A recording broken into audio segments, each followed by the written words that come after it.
Avatar. This 2009 release was directed by James Cameron, the same fellow behind the blockbuster Titanic. And amazingly, this film has a chance to make $1 billion. It would be, by far, the most profitable film in history. Why do people like it so much? Why have so many people spent their money watching it? Why the fervor? And what is an avatar?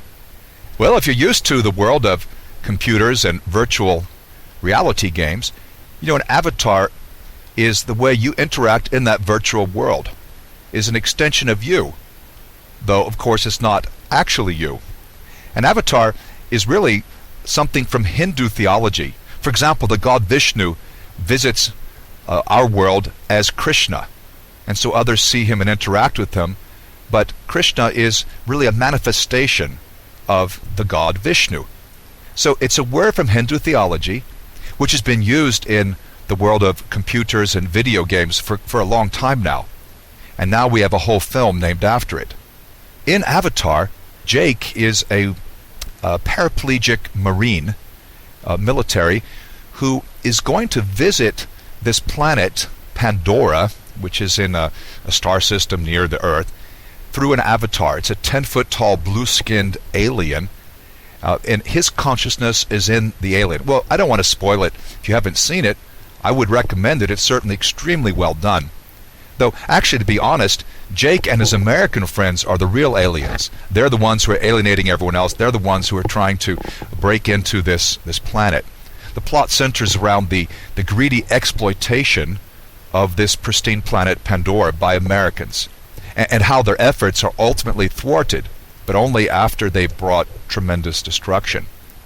There are a lot of things about this film that were really cool. It's very visual, extremely colorful. And just as the main character, Jake, enters the world of Pandora, as viewers, we feel like we're entering that world. And this is partly because of the special effects achieved through the 3D filming.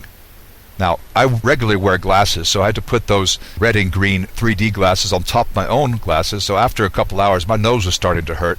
That would be my only real complaint of a physical nature. The effects were superb.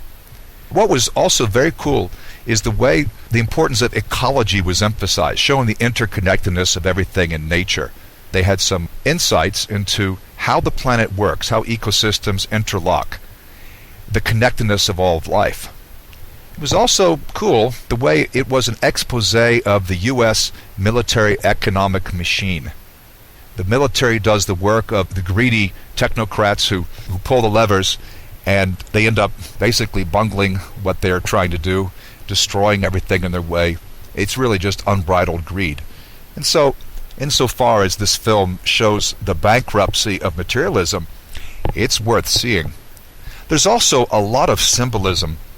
I don't know how much of this you noticed. I think it depends a little bit on how much you've read of theology or even other languages. The people on this planet Pandora are called the Na'vi. Well, this is the first thing that struck me. Na'vi is like the Hebrew and Arabic word for prophet. It's as though these indigenous peoples were the ones who were really in touch with what's important. They really were in touch with the spiritual world, not these outsiders. And the fact that the planet was named Pandora